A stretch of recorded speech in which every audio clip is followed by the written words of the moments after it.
Escuchen esto con cuidado, porque lo que está pasando en este momento no es solo una noticia sobre narcotráfico, es una lección de poder, de soberanía y de cómo los imperios usan la muerte para construir narrativas políticas. Dicen que el Mencho cayó, y antes de que México pudiera procesar esa información, antes de que las instituciones mexicanas pudieran hablar, Donald Trump ya estaba frente a una cámara reclamando el crédito, como si el territorio mexicano, su seguridad, su soberanía fueran simplemente una extensión del poder de Washington. Y aquí está la pregunta que nadie en los medios principales quiere hacerse con honestidad. ¿Por qué un presidente estadounidense reclama victorias militares en suelo extranjero? ¿Qué nos dice eso sobre la relación real entre México y Estados Unidos? No la relación diplomática que se muestra en las cumbres, sino la relación verdadera, la que funciona detrás de las cámaras, donde el dinero, las armas y los intereses corporativos dictan quién vive, quién muere y quién se lleva el mérito. Porque esto, compañeros, no es un logro de seguridad. Esto es geopolítica disfrazada de justicia. Vamos a hablar de historia primero, porque sin historia no podemos entender el presente. Y si no entendemos el presente, somos exactamente el tipo de audiencia que los poderosos necesitan. Confundida, distraída y fácil de manipular. El cártel Jalisco Nueva Generación no nació de la nada. No surgió porque México es, como algunos en Washington prefieren decir, un estado fallido. Surgió porque hay un sistema económico global que necesita el narcotráfico para funcionar. Eso suena fuerte, lo sé, pero quédense conmigo porque los números no mienten y la historia tampoco. Nemesio Oseguera Cervantes, conocido como el Mencho, construyó uno de los cárteles más poderosos y violentos de la historia moderna de América Latina en un periodo extraordinariamente corto. En menos de una década, el CJNG pasó de ser una organización regional a tener presencia en más de 30 países. Países, piénsenlo. Eso no es solo un problema de México, eso es un problema estructural del capitalismo global, donde el dinero sucio necesita canales, y esos canales existen porque hay bancos, hay instituciones financieras, hay gobiernos que miran hacia otro lado cuando el dinero fluye en la dirección correcta. ¿Y dónde está ese dinero? Está en Wall Street, está en los bancos de Miami, está en las propiedades de lujo de Los Ángeles y Nueva York. El narcotráfico no sobrevive sin lavado de dinero, y el lavado de dinero no sobrevive sin el sistema financiero del primer mundo. Eso es lo que Richard Nixon nunca quiso admitir cuando declaró la guerra contra las drogas en 1971. Eso es lo que Reagan nunca quiso reconocer en los años 80, cuando su propia administración, y esto está documentado, permitió que cocaína entrara a los Estados Unidos a cambio de fondos para los contras en Nicaragua. No estoy inventando conspiraciones, estoy leyendo el registro histórico. Entonces, cuando Trump sale en televisión a reclamar el crédito por la muerte del Mencho, lo primero que tenemos que preguntarnos como ciudadanos conscientes es, ¿cuál es la narrativa que se está construyendo aquí? ¿Cuál es el objetivo político? Porque los presidentes no anuncian victorias militares en países extranjeros por accidente. Eso es teatro político de alto nivel y nosotros, el pueblo, somos la audiencia a la que le están vendiendo el espectáculo. Fíjense en el contexto. Trump llegó a la presidencia por segunda vez con una agenda muy clara respecto a México. Designó a los cárteles mexicanos como organizaciones terroristas. Amenazó con enviar tropas al territorio mexicano. Impuso aranceles como herramienta de presión, y en todo momento el mensaje fue el mismo. México es el problema, y Estados Unidos es la solución. Esa narrativa tiene un propósito muy específico dentro de la política doméstica estadounidense, porque le habla directamente a una base electoral que necesita un enemigo visible, un enemigo extranjero, para justificar políticas que en realidad sirven a intereses económicos internos. Y aquí es donde las cosas se ponen verdaderamente interesantes, porque México no es simplemente una víctima pasiva en esta historia. México tiene su propia clase política, sus propias élites económicas, sus propias contradicciones internas. La presidenta Claudia Sheinbaum heredó un país con una relación profundamente complicada entre el Estado y el crimen organizado. Una relación que no comenzó con ella, que no comenzó con López Obrador, que tiene décadas de historia profunda enraizada en el sistema político mexicano. Cuando el gobierno mexicano respondió a los comentarios de Trump sobre la muerte del Mencho, lo hizo con una mezcla de cautela diplomática y orgullo nacional herido. Y eso es completamente comprensible, si uno entiende la psicología política de una nación que ha vivido durante 200 años a la sombra del Coloso del Norte.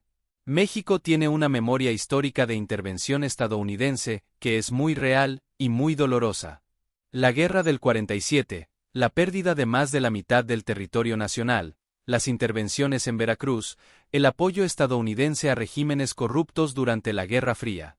Esa historia vive en la conciencia política mexicana, y cuando un presidente estadounidense habla de operaciones en suelo mexicano, esa historia se activa inmediatamente. Pero seamos igualmente honestos sobre algo que muchos analistas progresistas no quieren admitir. Estrategia de seguridad de abrazos y no balazos, aunque políticamente comprensible en su origen, tuvo consecuencias muy reales en términos de la expansión del poder de los cárteles durante los últimos años.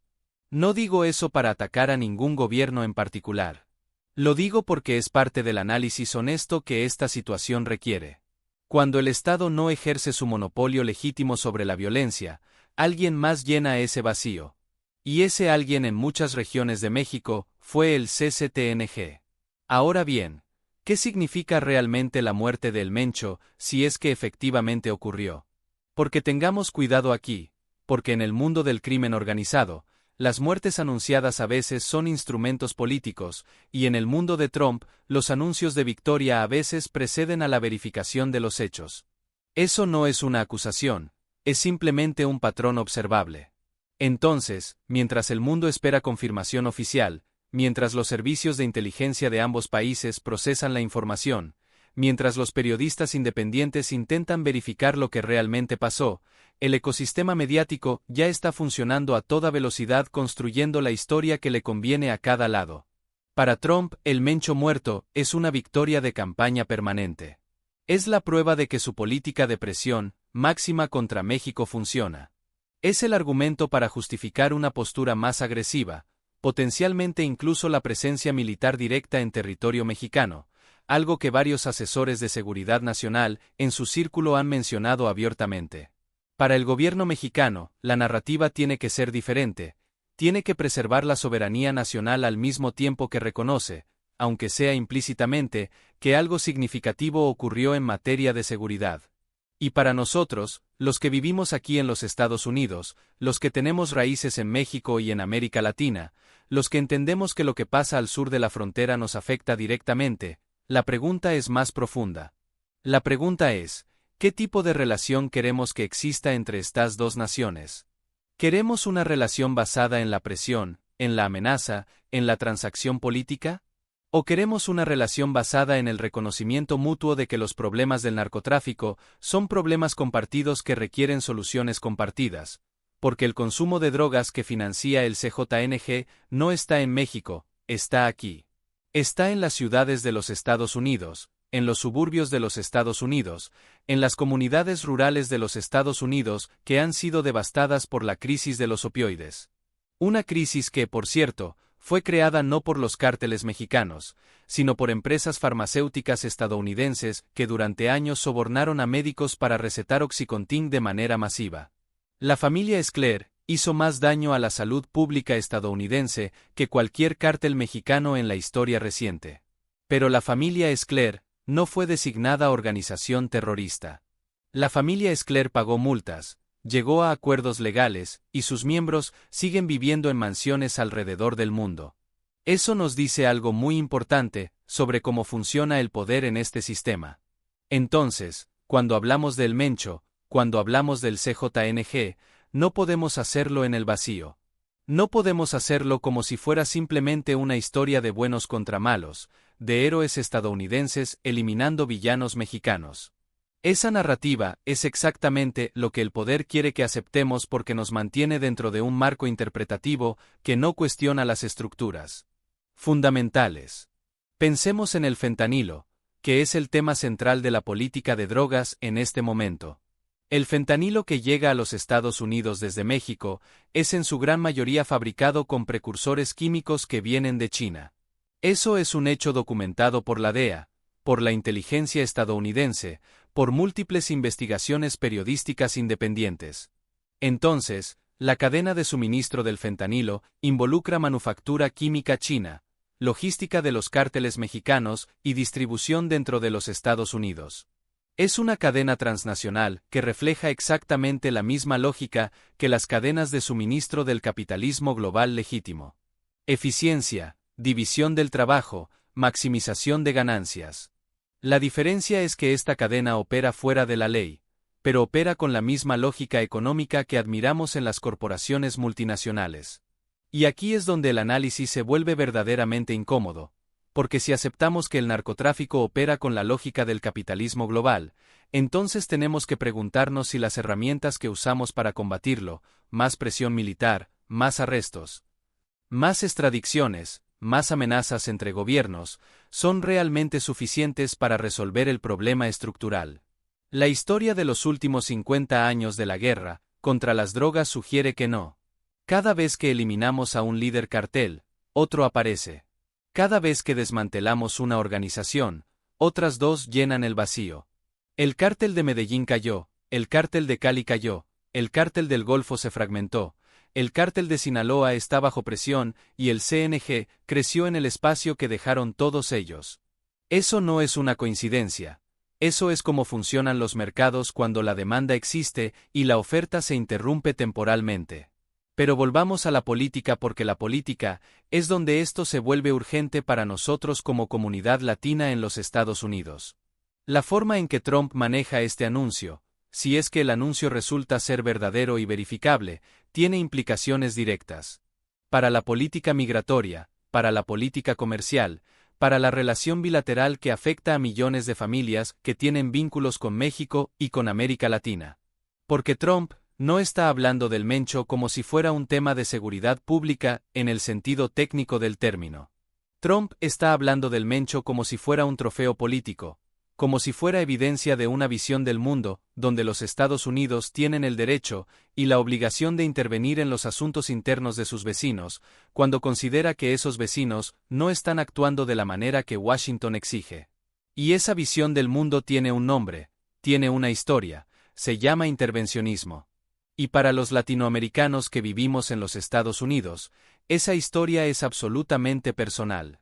Mis abuelos, los abuelos de muchos de ustedes, salieron de países que fueron moldeados en parte por décadas de intervención estadounidense. Guatemala en 1954, Chile en 1973, Nicaragua en los 80, Honduras de manera prácticamente continua durante todo el siglo XX. Eso no es retórica antiamericana. Eso es el registro histórico que cualquier estudiante serio de relaciones internacionales conoce. Y cuando vemos a un presidente estadounidense pararse frente a las cámaras y reclamar el crédito por una operación en suelo mexicano o vinculada a México, ese registro histórico importa, ese contexto importa.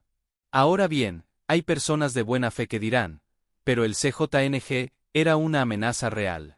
El Mencho era un hombre profundamente violento que causó un sufrimiento enorme. Las comunidades en Jalisco, en Michoacán, en Zacatecas, han vivido bajo un régimen de terror que merece ser confrontado con toda la seriedad del Estado. Y eso es absolutamente correcto.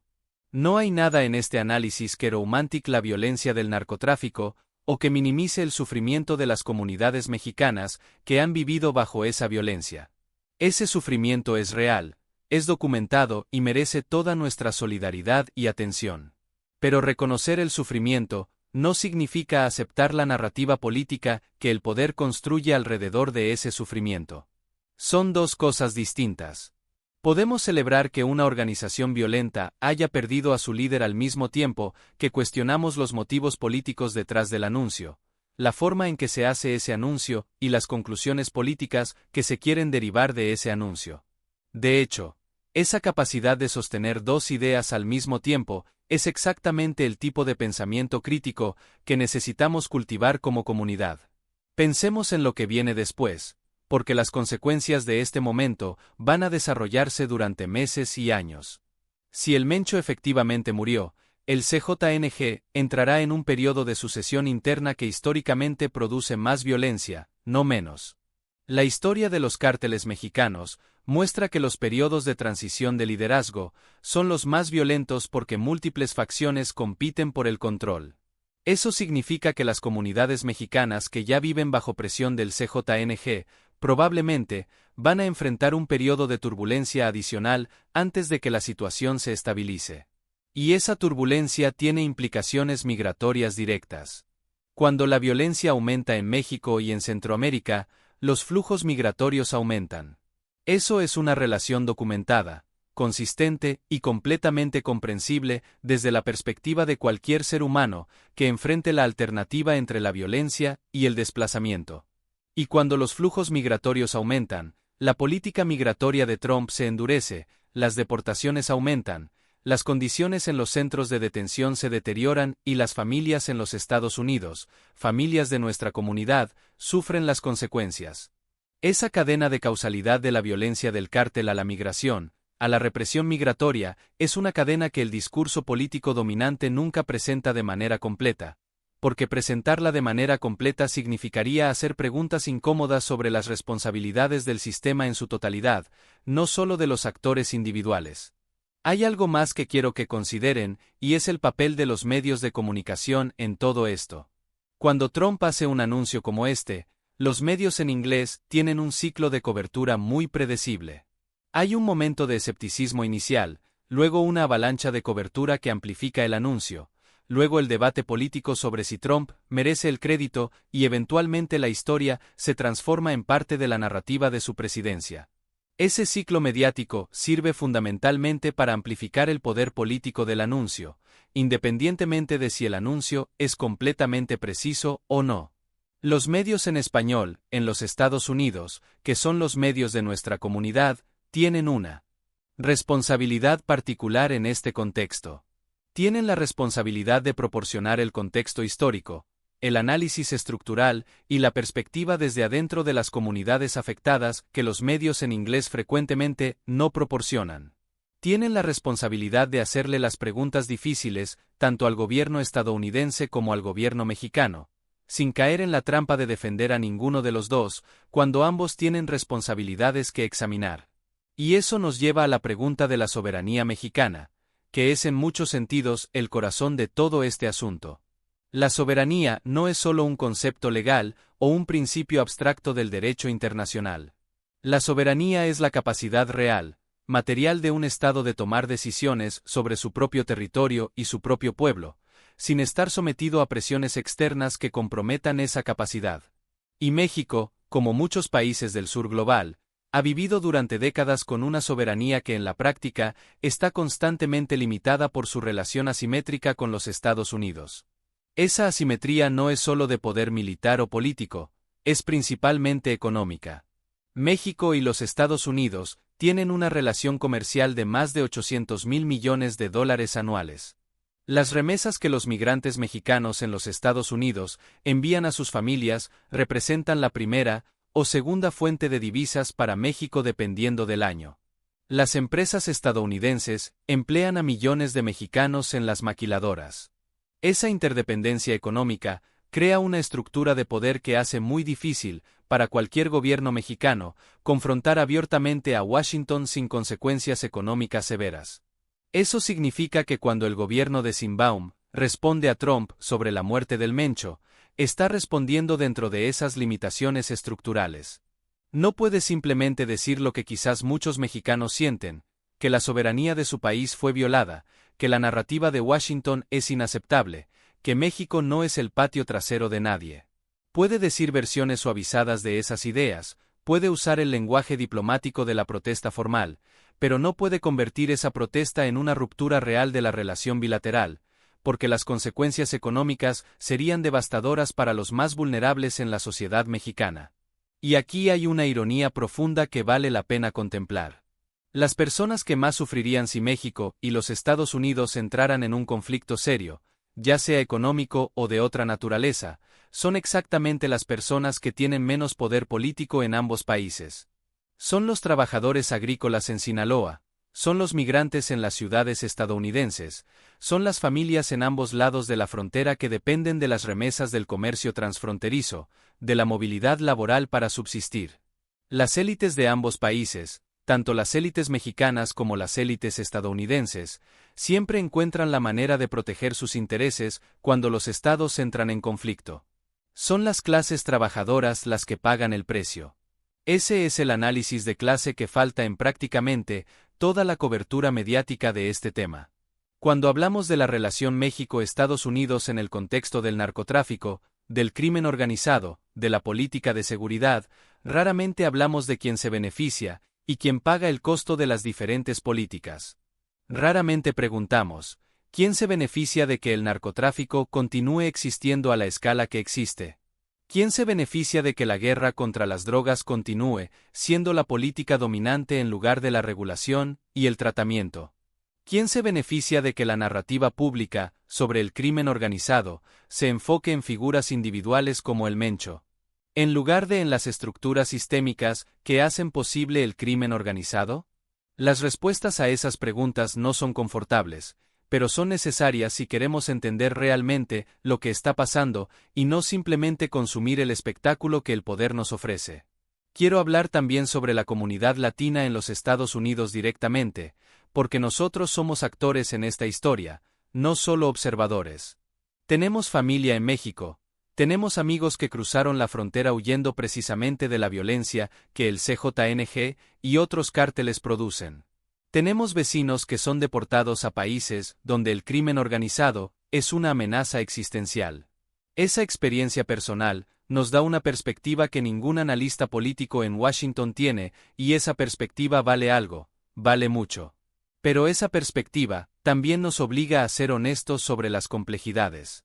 Dentro de nuestra comunidad hay visiones distintas sobre el narcotráfico, desde quienes apoyan políticas duras porque han sufrido la violencia, hasta quienes desconfían de la intervención por su historia y entre regulación, tratamiento o enforcement más agresivo. Esa diversidad es real y debe reconocerse. Lo que no podemos permitir es ser instrumentalizados por ninguno de los dos partidos. Los demócratas nos han usado como base sin cambiar condiciones estructurales, y los republicanos bajo Trump como chivo expiatorio en narrativas que criminalizan. Ninguno merece lealtad incondicional. Ambos merecen participación crítica, exigencias y preguntas. Y esas preguntas tienen que incluir: ¿qué inversión real hace el gobierno estadounidense en las comunidades que producen migración? ¿Qué acción toma el sistema financiero para cerrar el lavado de dinero? ¿Qué responsabilidad asumen farmacéuticas y distribuidores de armas en la violencia que afecta a México? Porque México es uno de los principales importadores de armas estadounidenses en la región, y las armas que usan los cárteles provienen en su mayoría de Estados Unidos. Eso está documentado, es parte del registro oficial, y sin embargo, rara vez aparece en la narrativa dominante porque implicaría hablar del lobby de armas, de la segunda enmienda como política económica y de cómo esas ganancias dependen en parte de la violencia transnacional. Así que cuando Trump reclama el crédito por la muerte del Mencho, lo que vemos es un sistema que se mira al espejo y ve solo la victoria táctica, el trofeo político, pero no la cadena de responsabilidades, demanda de drogas en Estados Unidos, lavado de dinero, tráfico de armas hacia México que sostiene al CJ, porque verla implicaría aceptar que la solución no es eliminar a un líder, sino transformar condiciones estructurales, y eso requiere una voluntad política que el sistema no tiene. No es pesimismo, es diagnóstico. Lo que sí podemos hacer es insistir en la complejidad, en el contexto, en las preguntas incómodas, en que la muerte de un líder no es el final, sino un capítulo. Porque al final, la pregunta no es si el Mencho murió, sino qué tipo de mundo estamos construyendo y qué sistema seguimos permitiendo que produzca desigualdad y violencia. No hay respuesta fácil, pero hacerla es necesario, y es lo que vamos a seguir haciendo aquí.